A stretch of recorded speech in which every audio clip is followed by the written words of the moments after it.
Hoje tem uma outra reunião importante da Organização dos Estados Americanos. Vai acontecer na manhã de hoje, em Washington, nos Estados Unidos. O Conselho Permanente vai discutir a situação da Venezuela após essa ofensiva militar, né? O encontro deve expor de forma muito clara a divisão entre países da região governados por forças de direita e forças de esquerda. O Brasil, no caso da OEA, será representado por Benoni Beli, que é embaixador do país junto à OEA. Já teve várias reuniões de organismos multilaterais. Um deles foi da CELAC, e aí a gente pode até pensar qual a diferença entre CELAC e OEA. Basicamente, a CELAC não tem Canadá e não tem Estados Unidos, então a OEA tem a presença desses dois países, o que deve acentuar ainda mais as diferenças, né, de grupos, por exemplo, Estados Unidos, Argentina, defendendo, portanto, essa intervenção na Venezuela, e Brasil, México e Colômbia totalmente contrários ao ataque à soberania. Teve ontem uma reunião do Conselho de Segurança das Nações Unidas. O Brasil foi representado pelo embaixador Celso Danesi, que é o embaixador junto à ONU, e ele voltou a condenar os ataques, mais ou menos nas bases do que já disse o presidente Lula pelas redes sociais, dizendo que os fins não podem justificar os meios, e foi, portanto, muito duro ali na sua colocação. Lembrando, o Brasil não é membro do Conselho de Segurança Marangoni, da ONU.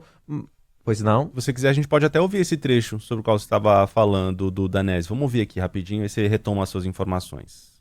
Perfeito. Brasil rechaza de maneira categórica e com a maior firmeza a intervenção armada em território venezolano em flagrante violação da Carta das Nações Unidas e do direito internacional. Não podemos aceitar o argumento de que o fim justifica os meios. Este razonamiento carece de legitimidade y abre la posibilidad de otorgar a los más fuertes el derecho de definir qué es justo o injusto, qué es correcto o incorrecto, e incluso de ignorar las soberanías nacionales, imponiendo las decisiones que deben adoptar los más débiles. Esse embaixador brasileiro na ONU, Sérgio Danese, falando em espanhol ontem.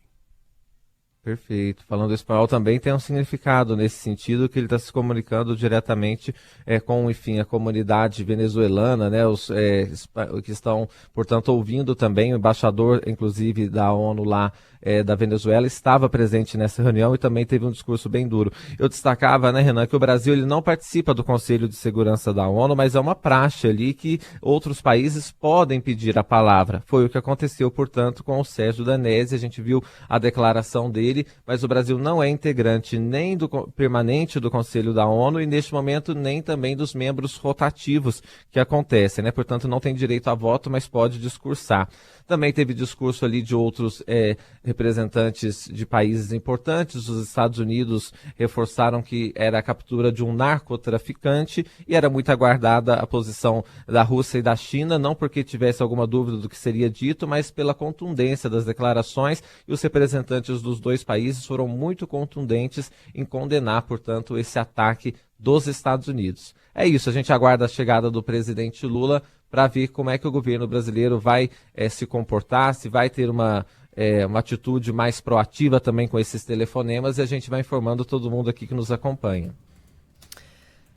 Já já o Marangoni volta aqui com a gente. Nessa reunião, Rússia e China, então aliados do regime de Maduro, também condenaram a operação. O embaixador russo da ONU alertou para o retorno à era da dominação americana pela força, pelo caos e ilegalidade. Disse que ser urgente impedir que os Estados Unidos se proclamem como juízes supremos que sozinhos invadem qualquer país ou rotulam culpados. Já o representante chinês acusou Washington de colocar o próprio poder acima do multilateralismo e a ação militar acima dos esforços diplomáticos, representando uma grave ameaça à paz e à segurança.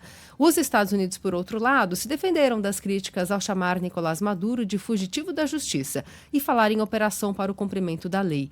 A Venezuela pediu que o Conselho de Segurança garanta que o governo Donald Trump não se apodere dos recursos naturais do país.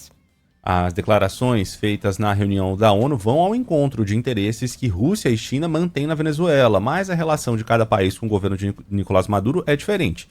No caso da Rússia, o vínculo é mais político do que econômico. Moscou hoje quase não depende do petróleo venezuelano e o comércio bilateral é reduzido. O principal elo está no campo militar, com a venda de armamentos e também no alinhamento ideológico. Para o Kremlin, a Venezuela sempre foi um ponto de influência no entorno estratégico dos Estados Unidos. E uma queda de Nicolás Maduro representaria mais uma derrota geopolítica para a Rússia. Isso ocorre em meio à guerra na Ucrânia e também às sanções internacionais aplicadas contra a Rússia.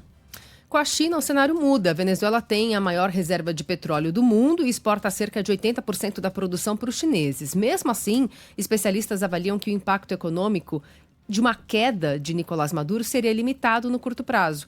A análise é do especialista em comércio exterior, Felipe Teixeira, que vive na China há 10 anos. A China falou que continua com os investimentos e continua com as tratativas comerciais, por enquanto, normais. Então, de imediato, a gente não está sentindo um impacto, mas isso a longo prazo depende de como isso escalar. Pode ser que realmente tenha. Se os Estados Unidos tomar conta realmente dali, definir para onde vai o petróleo, se interferir na questão comercial de Venezuela com os outros países, isso pode realmente interferir na negociação e interferir no mercado chinês.